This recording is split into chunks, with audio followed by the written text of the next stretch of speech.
हम सब लगे हैं आने जाने वालों के स्वागत सत्कार में। उत्सव तो भगवान की प्रसन्नता के लिए, उत्सव भगवान का है। हाँ, यह भी उत्सव का स्वरूप है। उत्सव में जो जो लोग शामिल हुए हैं उनका स्वागत सत्कार होना चाहिए, मान सम्मान होना चाहिए,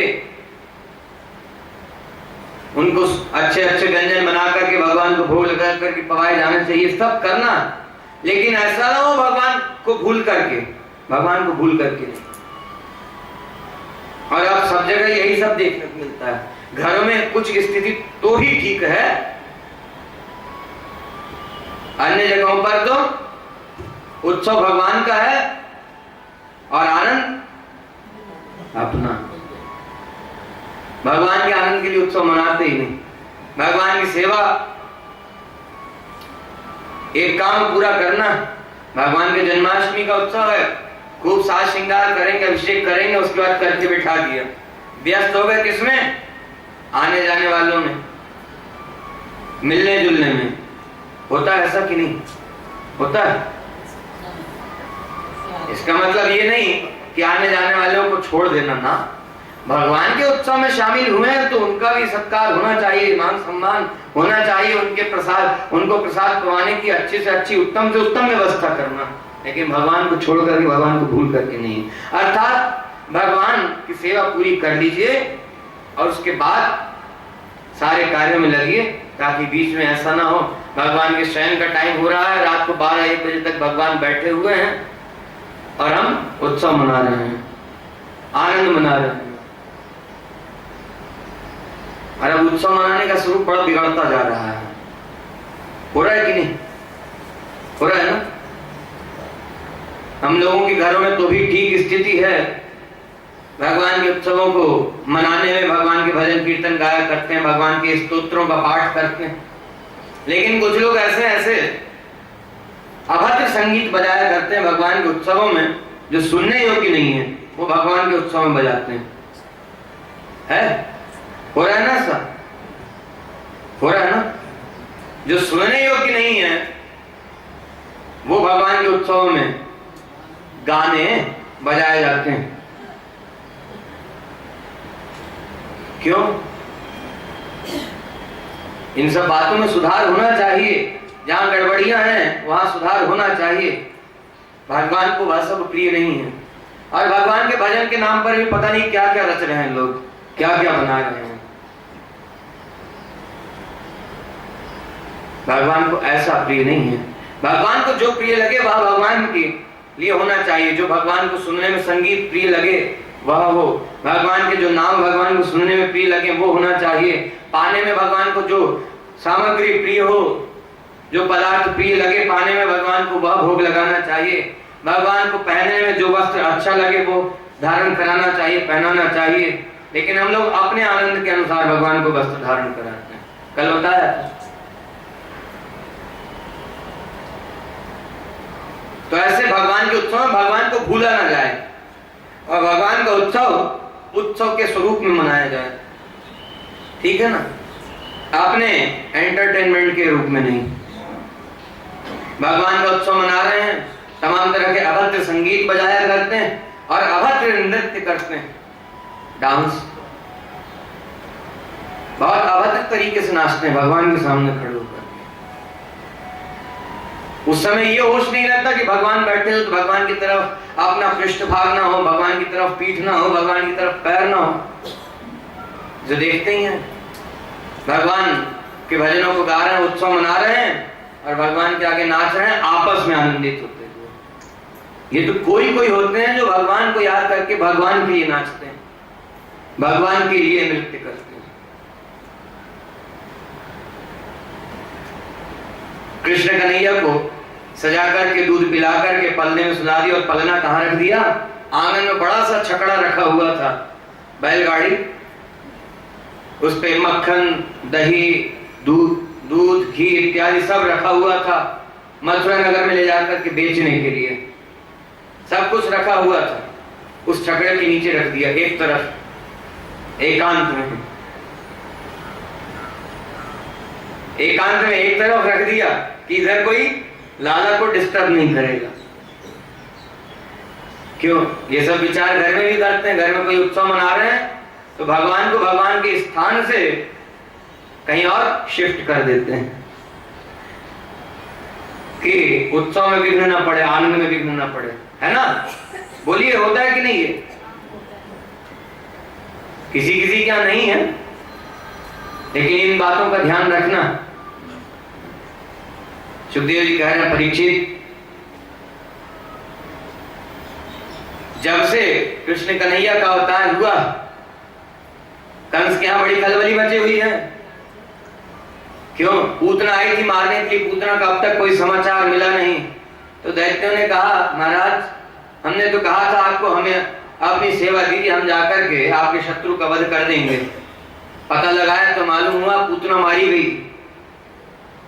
तो दैत्यों ने कहा, महाराज कुछ भी हो, कितनी भी शक्तिशालिनी थी तो स्त्री ही ना, कितना बल होगा उसमें, और आपके शत्रु को मारने के लिए गई थी। हमने कहा था, लेकिन आप हमारी बात सुनते ही उस स्त्री की बातों में आ गए।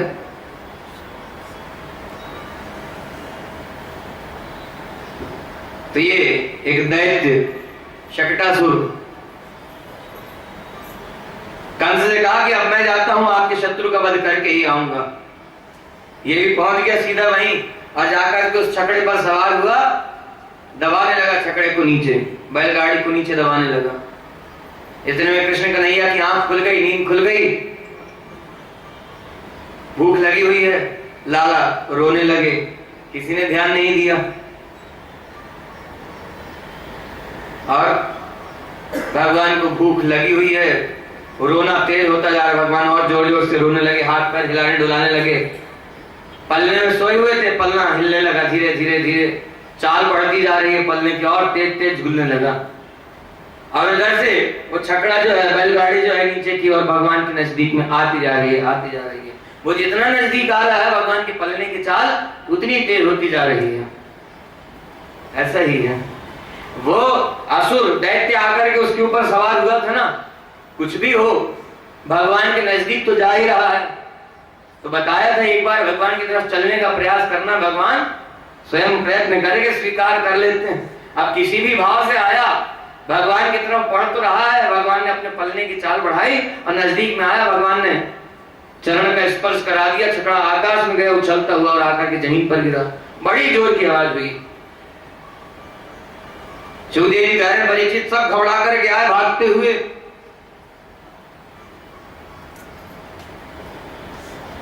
बड़े घबराए हुए थे, पूछा क्या हुआ? किसी ने देखा तो था नहीं, पास में कुछ बाल बाल खेल रहे थे। पूछा ये क्या हुआ, कैसे टूट गया? यार लाला ने मार दिया, लाला ने पैर मार दिया तो उससे छकड़ा उलट गया, गिर आकाश में गया उछलता हुआ, आकर के नीचे गिरा, इसलिए इतनी आवाज हुई, टूट गया। यशोदा मैया ने एक थप्पड़ लगा, हट, इतना छोटा सा सुकुमार लाला हमारा, हमारे लाला का चरण लगने से, पैर लगने से छकड़ा कहीं उल्टेगा? तुरंत लाला को उठाया गोद में, फिर ब्राह्मणों को बुलाया, स्वस्ति वाचन करवाया, गाय की पूंछ का स्पर्श कराया, गोमूत्र का छिड़काव किया लाला के ऊपर। क्यों? बड़ी घबराई हुई है, पता नहीं जब से जन्म लिया तब से दूसरी बार ये हुआ। सुखदेव जी कह रहे हैं, परीक्षित ये दैत्य है, भगवान के पास दुष्ट भाव से गया, लेकिन गया तो भगवान ने इसका भी कल्याण कर दिया। सबका ही कल्याण करने के लिए अवतार लिए हुए। देवता गए थे शरण में भगवान की कि हमारी रक्षा कीजिए। भगवान ने देवताओं की, पृथ्वी की रक्षा करते करते इन सब की रक्षा कर दी, हमेशा हमेशा के लिए कल्याण कर दिया। अब ये सब दुख भोगना नहीं पड़ेगा। ऐसे ही करते हैं, उत्सव मना रहे हैं, भगवान को भोग लगाने का ध्यान नहीं, भोग का समय हो रहा है, लोगों से मिलने जुलने में लगे हुए हैं, अपने जन्म दिवस को मना रहे हैं, मैरिज एनिवर्सरी सेलिब्रेट कर रहे हैं, बर्थडे सेलिब्रेट कर रहे हैं, भगवान का ध्यान नहीं है। कैसे उत्सव मनाना चाहिए, बर्थडे कैसे मनाना चाहिए? अपने यहां काटने की संस्कृति नहीं है, बुझाने की संस्कृति नहीं है, दीप जलाने की संस्कृति है। दीप जलाने का नियम है हमारे यहाँ। किसी का जन्म दिवस हो, बर्थडे हो, मैरिज एनिवर्सरी हो, तो भगवान के यहाँ घी का दिया लगाया जाए, भगवान को विशेष भोग लगाया जाए। करते हैं ऐसा? कहीं कहीं होता है ये सब। भगवान को स्वादिष्ट भोग पवाया जाए और भगवान का ऐसा प्रसाद ग्रहण किया जाए। काट करके भोग नहीं लगाना भगवान को, ठीक है ना? हमारे यहाँ काटने की संस्कृति नहीं है, समझ में आ रहा है ना? केक काटते हैं ना, काटने की संस्कृति, बुझाने की संस्कृति नहीं है। भगवान के यहाँ दीपक लगाइए घी का, भगवान को प्रेम पूर्वक अच्छे अच्छे व्यंजन बना करके पवाइए, भगवान को अच्छे सुंदर वस्त्र धारण कराइए, सुंदर आभूषण श्रृंगार धारण कराइए भगवान को। भगवान को कुछ स्तोत्र इत्यादि यदि कर सकते हैं तो स्तोत्र सुनाइए, और नहीं तो कम से कम भगवान नाम संकीर्तन तो कर ही सकते हैं, भगवान के नाम तो कुछ ले ही सकते हैं। तो आज से बदलाव करेंगे, ऐसा मान लें? करेंगे पक्का? तो आज से काटना बंद, बुझाना बंद, ठीक है ना? श्रीमन नारायण भगवान की अब बर्थडे सेलिब्रेट करना हो, मैरिज एनिवर्सरी सेलिब्रेट करना हो तो भगवान के यहाँ दिया लगाइए घी का, भगवान के यहाँ अच्छी सुगंध कीजिए, भगवान को अच्छे वस्त्र धारण कराइए, अच्छे आभूषण धारण कराइए, जो भगवान धारण करके और सुंदर लगे। आपसे इसमें सुधार कर लीजिएगा। सुखदेव जी कह रहे हैं, परीक्षित, ये दैत्य पिछले जन्म में हिरण्याक्ष का पुत्र था, उत्कच, बड़ा विशाल शरीर था, लोमश ऋषि के आश्रम के बाहर से निकला, उनके आश्रम के पेड़ पौधे को चलता हुआ निकल गया। लोमश ऋषि ने शाप दे दिया, बिना शरीर का हो जा, बड़ा अभिमान है अपने विशाल शरीर का, बिना शरीर का हो जा। तब से बिना शरीर का हो गया। ये वही है, लोमश ऋषि से प्रार्थना की, क्षमा याचना की, तो कहा भगवान तेरा कल्याण करेंगे, भगवान का चरण स्पर्श प्राप्त होगा, तेरा कल्याण हो जाएगा। भगवान का चरण स्पर्श प्राप्त हो गया ऋषि का, ऋषि ने शिक्षा दी है, गुरु ने शिक्षा दी है, दंडित किया है कि अभिमान जो है वो दूर हो जाए इसलिए, और किसी का अपराध अनादर ना करे इसलिए शिक्षा दी, दंडित कर दिया, क्षमा याचना की, तो कहा भगवान का स्पर्श प्राप्त होगा, तेरा कल्याण हो जाएगा। ये वही है, भगवान के चरण स्पर्श प्राप्त किया और इसका कल्याण कर दिया। इस तरह से यह कल्याण करने का क्रम जो है, उद्धार करने का क्रम चल रहा है। सुखदेव जी कह रहे हैं, परीक्षित, एक बार यशोदा मैया लाला को दूध पिला रही थी, लाला दूध पीते पीते लीला कर रहे हैं, अपना भार इतना बढ़ाया कि यशोदा मैया सहन नहीं कर सकी, लाला को उठा करके वहीं आंगन में बिठा दिया और दूसरे काम में लग गई। तृणावर्त नाम का दैत्य आया, बवंडर का रूप धारण करके, तूफान आता है, आंधी आती है तो बवंडर बनता है ना, बवंडर का रूप बना करके आया, कृष्ण कन्हैया को उठा करके ले गया। सारे ब्रज में धूल ही धूल हो रही, कुछ दिख ही नहीं रहा, और कृष्ण कन्हैया को उठा करके ले गया। सुखदेव जी कह रहे हैं, परीक्षित, ये कन्हैया को उठा करके ले गया और कन्हैया ने इसका गला इतनी जोर से पकड़ा कि सहन नहीं कर सका, और जैसे ही गोकुल से बाहर हुआ, कृष्ण कन्हैया ने इसका गला जोर से दबाया, इसके प्राण निकल गए, इसका भी उद्धार कर दिया। ऐसे लीलाएं चल रही हैं। आगे श्री सुखदेव जी महाराज वर्णन कर रहे हैं, राजन, अब कृष्ण कन्हैया थोड़े बड़े हो गए, बकैया चलते हैं घुटने पर। बलदाऊ भी और कृष्ण कन्हैया दोनों घुटने के बल चलते रहते हैं। मैया ने कमर में करधनी पहनाई हुई है, पैरों में पायजे पहने हुए हैं, उनमें घुंघरू लगे हुए हैं, चलते हैं। छम छम आवाज होती, उस ध्वनि को, आवाज को सुनकर के बड़े आनंदित होते हैं। कृष्ण कन्हैया और बलदाऊ भी एक दूसरे की तरफ निहारते हैं, एक दूसरे को देख करके मुस्कुराते हैं। ऐसे ही कभी खेलते खेलते आंगन में चले जाते हैं भवन से, कभी आंगन से बाहर निकलने लगते हैं, तो रोहिणी जी और यशोदा मैया भाग करके आती और उठा करके ले आती हैं। जब जब दर्शन करती हैं, हर बार आनंदित होती हैं। कन्हैया घुटने के बल पर चल रहे थे, सारे शरीर में धूल लग गई, मैया उठा करके लाई, झाड़ पोंछ दिया, स्नान कराया, फिर दूसरे वस्त्र धारण करा दिए। कभी ऐसे ही निकल जाते हैं, रास्ते पर से कोई जा रहा है उसके पीछे पीछे चल दिए, वो थोड़ा आगे निकल गया, फिर घबरा करके लौट आते हैं वापस। ऐसे लीला करते करते कृष्ण कन्हैया थोड़े और बड़े हो गए। अब पैरों पर खड़े होकर के चलते हैं, कभी घूमते घूमते थोड़ा और आगे निकल जाते हैं बाहर, फिर लौट करके आ जाते हैं। अब तोतली वाणी में कुछ कुछ बोला करते हैं, सब मोहित हुआ करते हैं, ऐसे मोहित हो जाते हैं कि बस कन्हैया की और बलदाऊ भैया की तोतली वाणी को सुनने के अलावा और कुछ सुनने की इच्छा ही नहीं होती। यह सब क्रम चल रहा है। अब पैर पर खड़े होकर के चलने लग गए हैं तो एक बार कृष्ण कन्हैया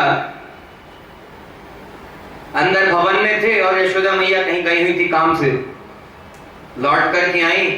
कृष्ण कन्हैया माखन के घड़े को पकड़ करके खड़े हो गए और अंदर हाथ डाल करके खड़े हुए थे। इतने में यशोदा मैया आ गई, पूछा लाला क्या कर रहे हो?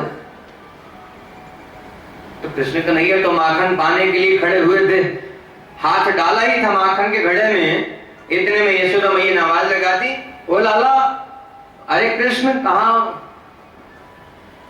जैसे ही यशोदा मैया ने पूछा क्या कर रहे हो, लाला घबरा गए। अब इनको डर लगता है क्या?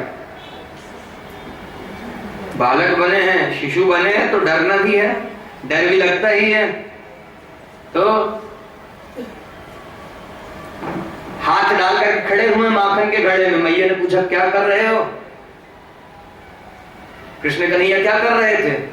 जैसे ही हाथ डाला, सामने देखा मणि का खंभा था, उसमें कन्हैया के जैसा ही लाला दिख रहा था। माखन हाथ में लिया और ऐसे लेकर के खड़े हुए। क्या कह रहे हैं? लो तुम भी ले लो, तुम भी पालो। मैया ने पूछा, मैया ये तोतली वाणी सुनकर के आनंदित हो रही। मैया ने पूछा लाला किससे बात कर रहे हो? तो क्या कहने लगे? कहा मैया ये माखन जो रखा हुआ है घड़े में, ये देखो पता नहीं कौन घुस आया है, ये माखन चुरा रहा था, इसको रोक रहा हूँ और देखो मानता नहीं है, और मैं क्रोध करता हूँ तो मेरे ऊपर ही क्रोध करता, जैसा जैसा मैं करता हूँ वैसा वैसा करता। कहा अच्छा ये हाथ में जो माखन लगा, कहा ये इसी को तो रोक रहा था इसलिए हाथ डालना पड़ा अंदर। कहा अच्छा। मैया बड़ी प्रसन्न हो रही हैं, आकर के हृदय से लगा लिया लाला को। कहा लाला,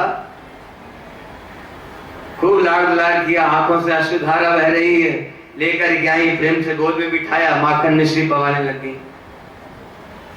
सुखदेव जी कह रहे हैं भगवान को, कृष्ण कन्हैया को माखन इतना प्रिय है।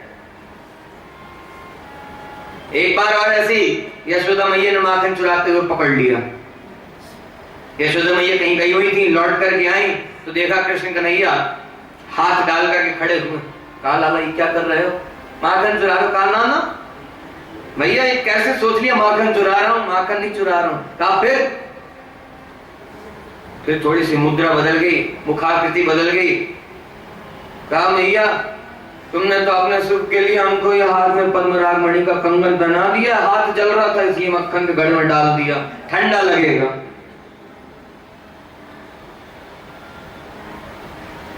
इसलिए जो भगवान को प्रिय लगे, जो भगवान को अच्छा लगे, ऐसी सामग्री भगवान को भोग लगाइए, ऐसे वस्त्र धारण कराइए।